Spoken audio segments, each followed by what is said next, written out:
Welcome to the We Are Business podcast. I'm your host, Susan Spears. Our guest today is Cort Smith, the managing principal of SmithWorx, located here in Fredericksburg, Virginia.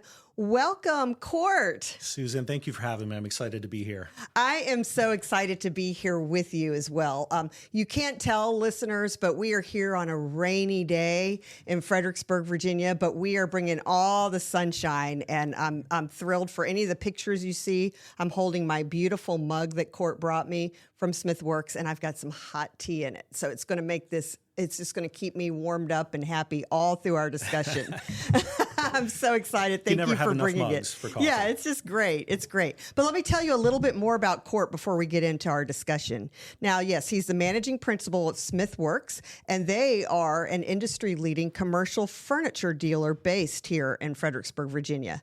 Since the year of 2000, which is just about 25 years now, Cort has specialized in implementing workplace design solutions, and he does this for businesses, government agencies, nonprofits, and healthcare organizations. I can tell you this firsthand, and maybe we'll talk about it some. When the Chamber moved our office a little over a year ago, about a year and a half now, we worked with SmithWorx, and it's just been phenomenal. And then I also learned when I went up to the U.S. Chamber on a tour there that much of the beautiful renovations with the offices there we're part of your team as well. So I love seeing your stuff up firsthand. It's amazing.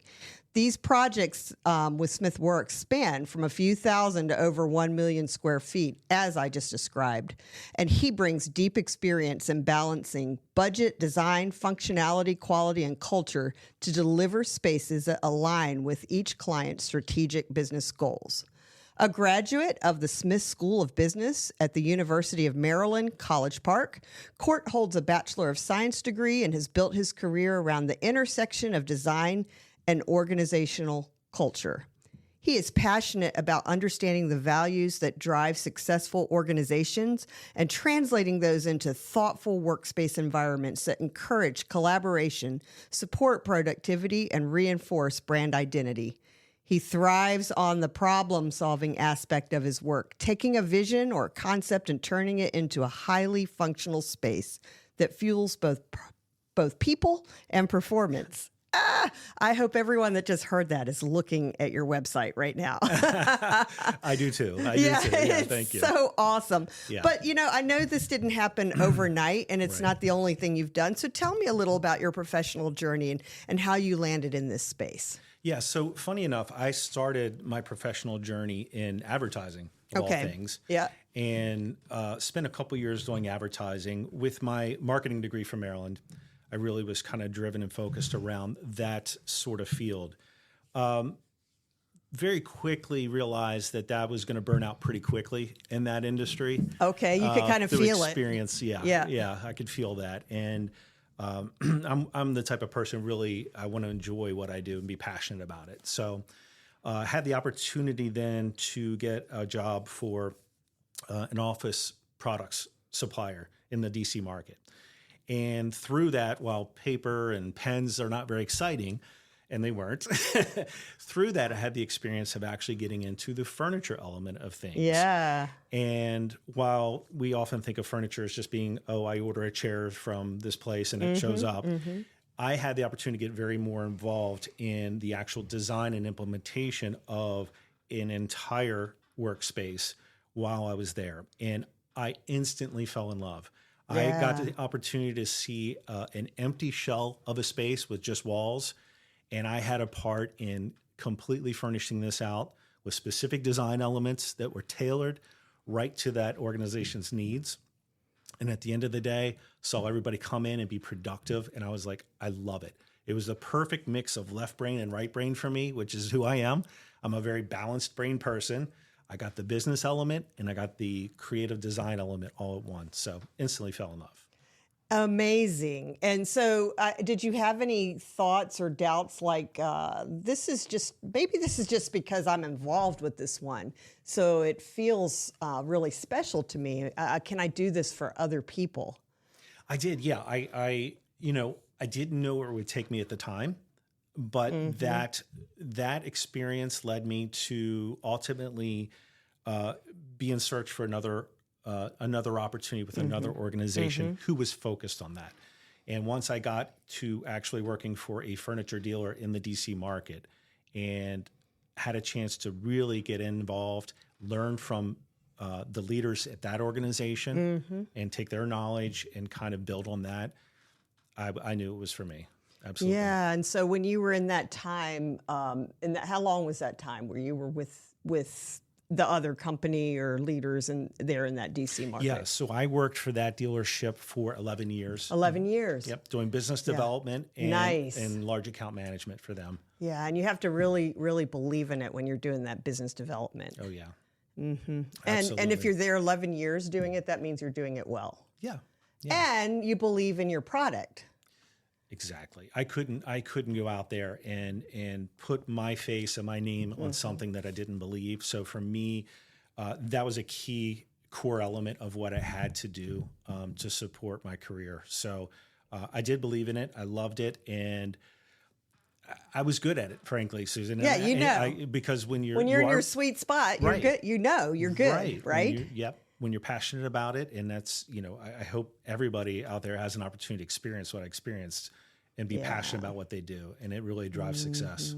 Think about the pain of, taking a job. You need a job, you need to pay your bills, and you're selling something, but it's not that sweet spot. Yeah. Right. And so even if you're pretty good at being able to persuade people, you don't feel good every day because you're not really wed to that piece. Right. So it's really cool that the things aligned early for you to come to this, right? Right. Yeah. It definitely did. Yeah. And as you think about, you said those leaders that you learned from, what were some of the things that they did that helped you to learn and be inspired to continue? Yeah, really, here I am in my early 20s, newly married, kid on the way. Yeah. Really just trying to figure out who I am as a young adult. Putting the dots together. As many of us are, right? So having leadership who had that experience really helped to develop me professionally. I got to see how they behave as professionals in working environments, how they handled themselves. But also I could see, and some of the things I drew from them were, their passion for what they did, their ease of how they approached the process. They were comfortable in their skin. You could see it in how they dealt and managed and communicate with their clients. Yes. And just, from a nervous young professional, oh my gosh, I'm just trying to figure out, how to say the right thing, to seeing that on the sidelines, so to speak. Even though I was actively working, I'm watching, observing from the sidelines. It was invaluable to me. That is such a good example of how leadership can work in business, because that could have been a different experience. Yeah. Those could have been folks who were passionate about it, but maybe didn't treat everybody around that business is in such a positive manner. Right. So I'm glad you had that experience. Oh, me too. Yeah. Absolutely. And then you can carry it forward. Yes. Absolutely. I'll have that with me forever. And, throughout my career, I hope to, when I have opportunities, to impart my wisdom now, right? As I've learned over 25 years, to be a part of that and be able to share that with others in my industry. So it's a good learning experience. Yes. So that 11 years came to a stop. You made a decision to do something different. So or your next step, I should say. Yeah. Let's talk about what that looked like. Yeah. So we're fast forwarding. I am now 41 years old, right? A little older, a little wiser, but also sort of at a professional crossroads where I have always been very passionate about entrepreneurship. There's a very funny story when I was young. My mom tells this story to everybody. And it's of hilarious. Course she does. Yes. But when we were growing up as kids around the neighborhood, I was the first kid. I had a little clubhouse that my grandfathers had built out of lumber. I visualize it. Had the door, had the windows that folded Nice. down. Favorite place to spend time. I'm going to take it in 1979, 80-ish. I can feel it. And Sun all the is kids shining. in the neighborhood were running free. Yes. Yes. And your mom's called you back in the evening for dinner. That was about it. Well, I was the first kid in the neighborhood to create my own business. I created a candy store out of that. Okay, like the little window or the door? How did it work? Yep. So what we would do is we would get on our Huffies and bicycle up to 7-Eleven, right? And we would go, and I would take what allowance, a few bucks I had, and we would buy gum and lollipops or whatever we could, bring it back, and then we would invite all the kids in the neighborhood to come over, and we would sell them candy. And they would bring 5 cents, 10 cents, whatever they had. So that was my first business experience. Of course, not knowing any better, I was buying at retail and selling at wholesale. So I am buying 10-cent gum and selling it for a nickel. Needless to say, I ran out of money pretty quickly. So that's so funny. That was a wonderful experience. I had employees. I hired my friend to go rally friends and bring them in. So he's coming over, and at the end of the day, my piggy bank, I'm opening up. I had maybe 3 cents left, and he's coming for his cut. I'm like, I don't have anything left to give you. I'm sorry. So important, valuable experience for business, but it really, it showed early on that I was it was kind of in me. So yeah, in you to find a way, create, do, move things. That's it. Yeah, that's it. Right. Yeah.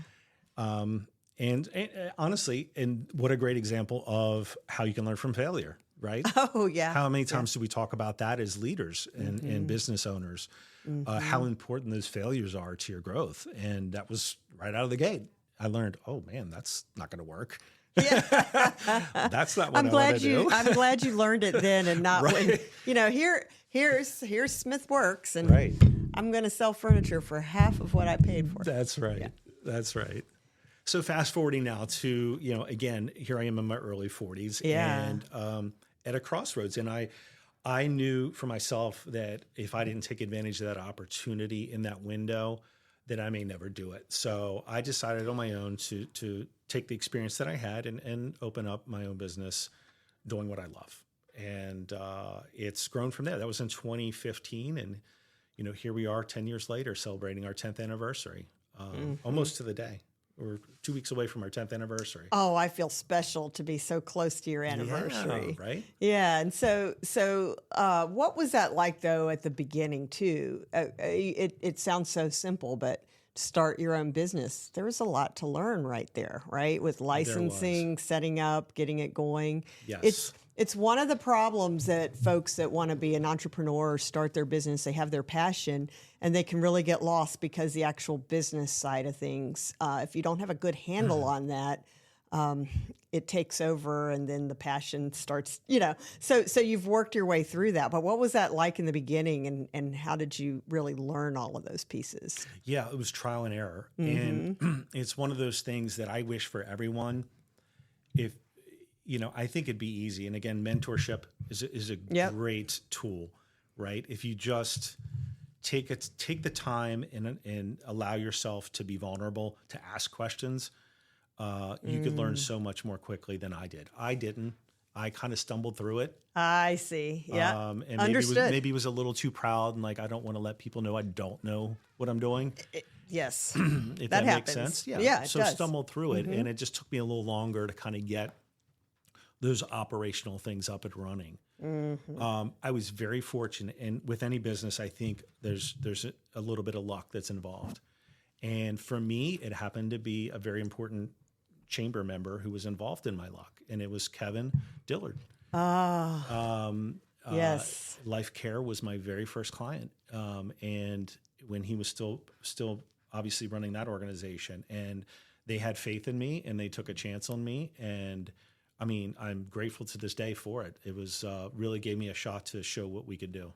It's interesting to hear that. For our listeners, Kevin Dillard is the founder, co-founder, and president of Life Care Medical Transports in Fredericksburg, Virginia. And you can look them up as well. And we've got several episodes on the Chamber podcast talking with Kevin about things in the community. But as I listen to you talk about Kevin being that client that took the chance, I'm remembering that moment in time too, because right around then, 2016, so fall of 15 into 16, Kevin was in our Leadership Fredericksburg program. So think about that. Here he was. He'd been running life care since, the mid-90s. Mm-hmm. And now I'm putting pieces together of his journey listening to you, of how right at that time, as he's going through our program and we're really getting to know him, he's connecting with you. Yeah. It gets me excited because it's really how I see chamber pieces like coming together. And it's telling me more on his story, because right then at that time he's saying, I'm expanding over here at Life Care, which I remember well, and I'm going to make it beautiful. And this is who I'm going to work with. Right. So I am so glad you all had that connection and it worked out so well. Yeah, that's amazing. I didn't realize he was at that phase with his journey with the chamber. So it really tells a great story. Mm-hmm. And yeah, I'm forever grateful. Absolutely. Yeah. So you got that. And I'm sure that bigger client here locally led to other things. Sure. Yeah. Yeah, absolutely. Once you have, you can build on that, right? Mm-hmm. Once you have an example and you can say, hey, listen, we've proved ourselves here. It just kind of took off from there. Yeah. And so what does a day in the life of your kind of work kind of look like? Every week's got to be somewhat the same and somewhat different. Yeah, it's a great question. So in our world, the life cycle of a project can really range. It could be, as quick as a few weeks, and some last more than a year. I've got one right now that we started in 2022, and it's still not complete yet. So, with that, you really have to be a very structured, organized organization to be able to manage all the different projects at different phases. It's not unlike construction in some ways, in that, you really have to plan appropriately for how you roll things out. But yeah, I mean, a day in the life involves everything from, as any small business does, you have to continually build your business. You have to continually put your name out there. You're looking for new business opportunities each week. But then you're managing the ones you have, and you're making sure you support your clients. Because if you forget that, nothing else matters, right? You really have to be there for your clients and all the way through to the end. And that's what we really focus on. Well, I can tell you, I know we were a small one for you, but one with heart and personal, because we were the Chamber of Commerce. We're, for our listeners, as far as our space goes, we have about 5,000 square feet here. And not all of that is office like usable. Some of that is some storage space and stuff like that. So it's probably closer to 4,000 or so. And almost all of that was areas that Cort helped us with. And over how long was that? A month or so? Yeah, probably. He was over here a lot. And I don't know that I should share some of the hands-on things I saw you do, because I don't want everyone to get the idea, oh, he's going to come do that for me. But I saw it. I saw it, like the truck pulling up and pulling together the different pieces. And sometimes you were literally hands-on, or on the floor helping to measure something, or, really just every single piece, and then saying to us, because we had a tight budget. We're a nonprofit. We're on that list where it says nonprofit. And he'd say, well, I think that within this range, you could do this and it would be fabulous. Right. Right. Yeah. And some of the things that you brought to that, like these dividers that we have out in the open space area of our office, is just, I know it's not so unusual, but for us, it was something we hadn't even thought about. And we get more comments when people come in here. They absolutely love it. That's great. Well, I appreciate you seeing that. And listen, understand, while I am the face of this, we have support. Of course. Have a team that helps make this happen. Yes. And without the entire team, it couldn't happen. So everything from the design team to the operational team and install teams, it all has to coordinate. But I appreciate you saying that. I loved working on your all's project. And one of the things that really sets us apart, but we love to do is understanding the culture of an organization. So by getting a chance to meet with you and the staff, understand how you work, understand some of your goals, right? How you want to use the space, how you want the staff to use the space, but how you want to plan for your future as an organization in the space. Taking all that into consideration helped us so much to be able to kind of implement. You guys told us we want a warm, inviting environment, right? We want a space where our members can come in, feel comfortable. It's not flashy. It's not over the top. It's comfortable, inviting, and our staff is going to love it coming in every day. And you guys nailed it. I mean, you guys were as much a part of the design as we were. Isn't he nice? So I think it really worked out well, and it seems to be working out for the entire chamber community. So I'm happy to see that. It is. We have a lot of meetings here. A lot of people come and use the space and so forth. So that's all because it, to your point, that it looks so warm and inviting. I do have to admit, to this day, my little office over here that's right over there. I'm pointing at it. If you can only hear me. It's so peaceful and wonderful. Yeah. And I do work, but I'm so comfortable in my space. It's like, every day I come in and it just feels good to be in the environment. Great. Yeah. One of the things when we talk about with organizations, and we talk about that culture, but we also talk about some of those long-term strategic goals. And a big one now is actually employee retention. Mm-hmm. Post-COVID, where we find organizations are really all competing for the same qualified work pool. Mm-hmm. Sure. Right? Yep. And so now more than ever, organizations have to stand out. They have to go a little above and beyond just putting a desk and a chair down and go work. Right? Here's your space, work. Go for it. Yeah, right. Because what's happening is other organizations are knocking on the door of your staff, right? And they're going, hey, listen, we would like to have you over here, and look what we have. And look at the environment we can create for you. So, organizations have to be more thoughtful about how they approach the space. And you guys were smart. Like, people enjoy coming into this space. They enjoy working here. You've created a comfortable environment, a functional environment, and it's here to grow with you. And so I think you're kind of a good example here of what can be achieved in a work office environment. Yeah, well, thank you. Now, as we think about some others, what are the next things that you see coming in your field, and what are your future focus plans? Yeah, well, again, post-COVID, it changed our industry forever. It really did. Yeah. It'll never be the same. It used to be very much organizations could structure things in a very organizational way, in that they knew their staff was going to be in from this time to that time, butts in seats, go home, clock in the next day. Now it is different. It's a much more flexible environment. Mm-hmm. And so we're seeing that continue in our planning for organizations. So companies and organizations are taking less space than they used to, where they might have taken 20,000 square feet in the past. They might take 10, 12,000 square feet, but their expectation is that they're going to utilize it more efficiently. And that's where we come in. We kind of come in and go, okay, you have a staff who has a flex schedule. A portion of them have a flex schedule of 2-3 days a week in the office, right? How do we make the space work for everyone when they're not in the office? Those days they aren't. And how do we allow for your space to be repurposed in different ways as your needs grow as an organization? A good example is these sort of breakout rooms. Yes. Huddle rooms, things like that. We find that's a great space where it could be a hoteling station for someone to sit down and work when they're in the office for a day, or it's a quick meeting space.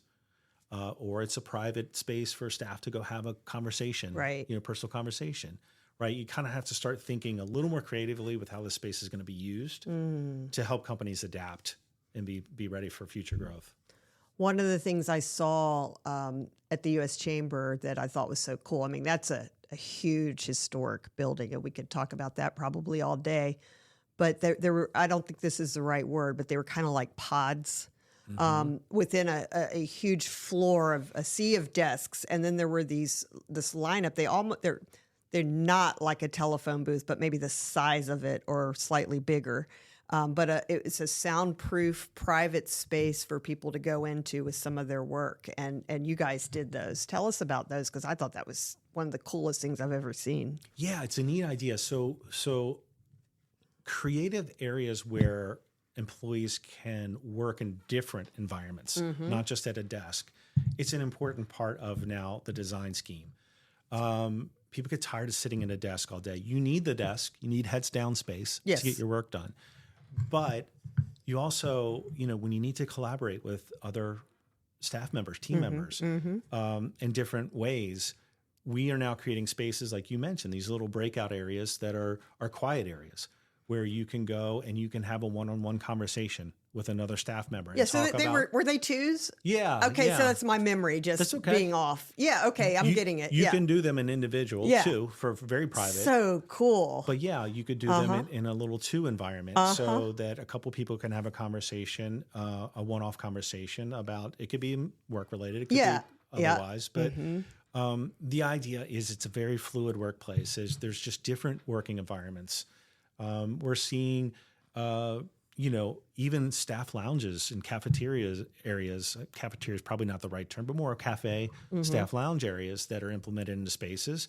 That's a work environment too. There's a lot of thought sharing and idea sharing that happens in those spaces. So we, might work in some technology into there where you can plug in with a laptop and, maybe do a little bit of work with staff members. So yeah, I appreciate you mentioning that, because it is a big part of how we're looking at spaces today.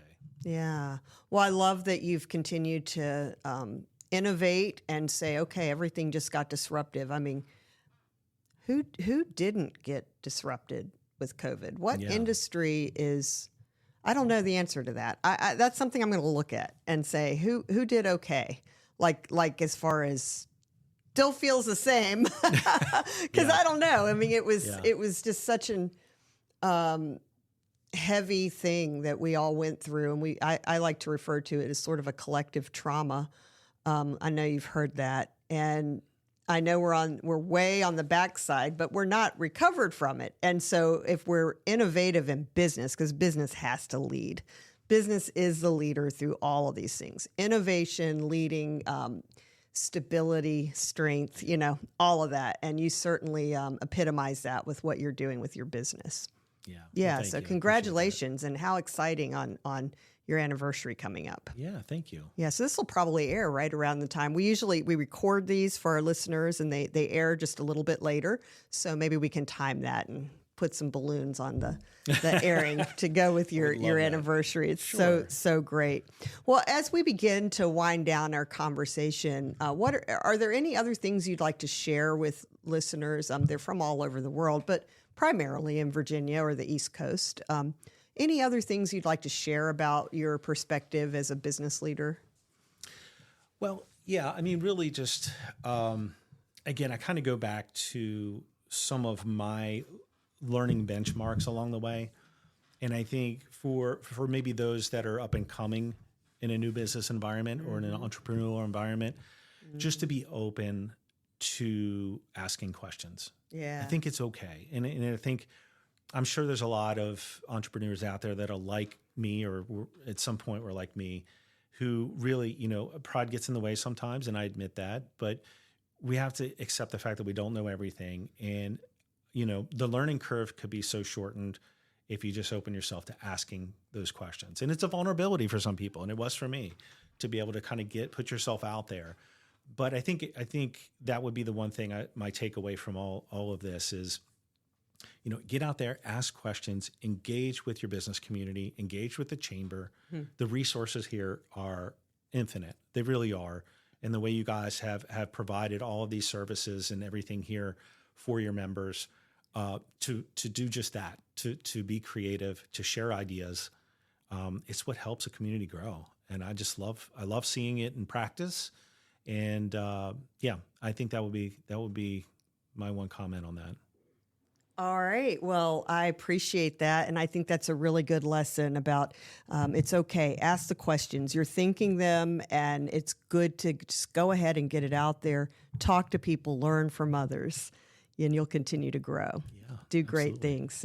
So proud to know you. You too. You too. Thank you for having me today. I really appreciate this. Yeah, just awesome. And I'm looking forward to everything that is still to come.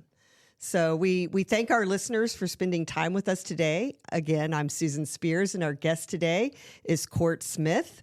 And again, he is the managing principal of SmithWorx. Look it up. Look up SmithWorx. Find out about it and think about what you need in your space. Also, remember to always follow us here at the We Are Business podcast so you can learn about other great leaders and businesses here in the Fredericksburg, Virginia region. Thank you, and we'll see you next time.